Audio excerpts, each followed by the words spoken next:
recette du jour, biscuits géants au M&M. Alors, ça va vous prendre une tasse de beurre, une tasse de beurre, une tasse de cassonade, une demi-tasse de sucre. Oui, il y a beaucoup de sucre, mais c'est bon dans la bouche. On va prendre 2 œufs. On va prendre ici une cuillère à soupe de vanille. On va ajouter une demi-cuillère à thé de sel et une cuillère à thé de bicarbonate de soude, ce qu'on appelle communément le soda. Okay? Et 2 tasses de farine et 2 cuillères à soupe. Très précis, bien important. Et ici, on va finir avec une tasse et demie de M&M, qui est environ un sac complet dans le fond. Oups, il y en manque un. Ah! Je vais cuire ça officiellement dans mon micro-grill. Et on va envoyer ça au micro-ondes 10 minutes. Alors, qu'est-ce qui est vraiment intéressant ici?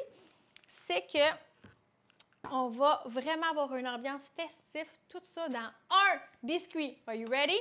Alors, on va faire la première étape qu'on appelle crémer le beurre. Alors, on va juste commencer avec ma tasse de beurre que j'ai cubée. Évidemment, température pièce, très important, puisque sinon, ça ne fonctionnera pas aussi bien. Alors, je m'en viens ici avec ma cassonade en premier. Voilà, alors la cassonade, toujours bien molle dans un modulaire. Hi-ha! Avec moi, c'est sûr qu'il y a toujours un petit peu de dégâts, c'est normal. Alors, je tire ici sur la corde. Première étape, un peu comme à la manière d'une croustarde, on veut que ça fasse des petites boulettes. Après ça, on veut que ça devienne bien lisse. Ça va réchauffer, comme on dit. Voilà. Première étape, ça ressemble à ça. Alors, qu'est-ce qui est intéressant ici? C'est que c'est une étape que normalement, à bras, demande extrêmement beaucoup d'efforts et que là, ça m'a pris à peu près 0,6 secondes. Qui aime quand c'est rapide? Yes! Alors, j'ajoute le sucre.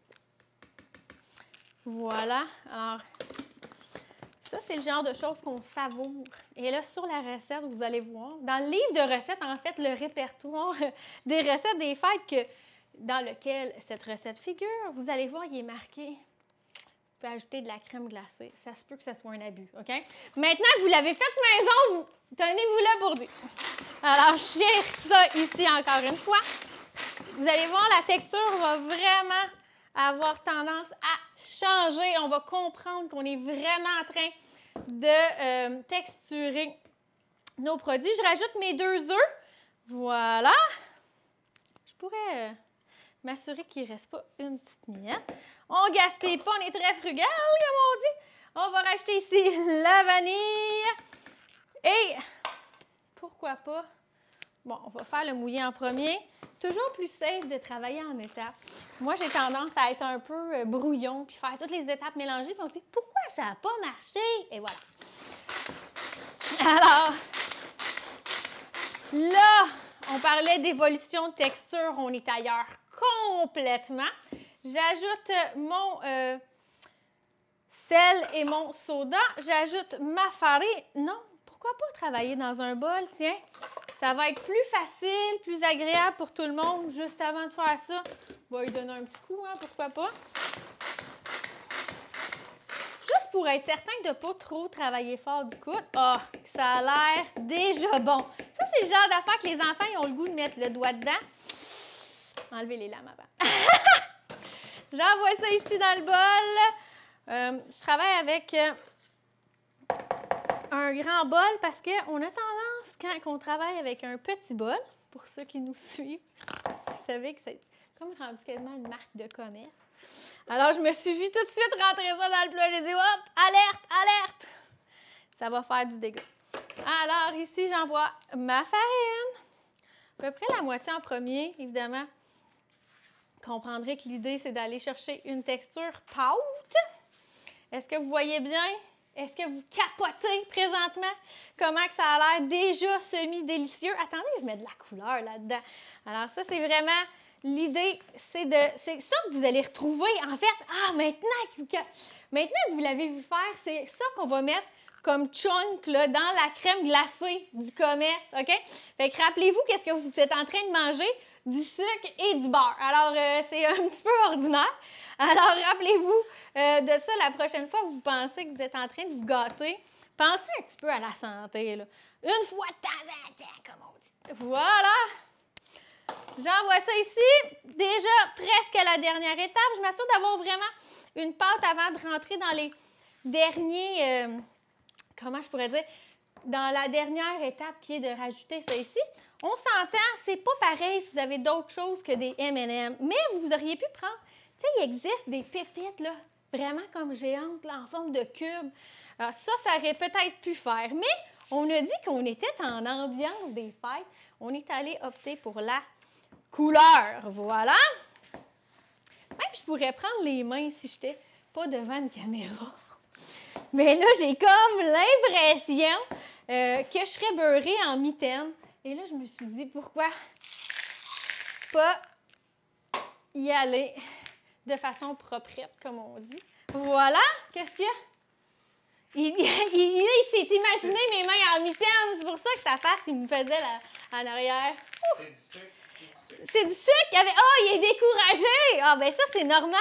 Alors, on a dit que c'était Noël. Il ne faut pas que cette recette-là fasse partie de votre répertoire à l'année, OK? C'est des détails à prendre en ligne de compte. Alors, c'est le genre de recette qu'on va s'en rappeler, OK? Pas pour le mal de ventre, mais bien pour l'activité familiale qu'on a faite. Et parce qu'on n'en fait pas souvent, bien, ça reste super agréable. Ça va peut-être vous aider à manger une portion aussi raisonnable. Alors, dernière étape, je vais l'envoyer dans mon micro-grill. Il y a 2 positions dans mon micro-grill.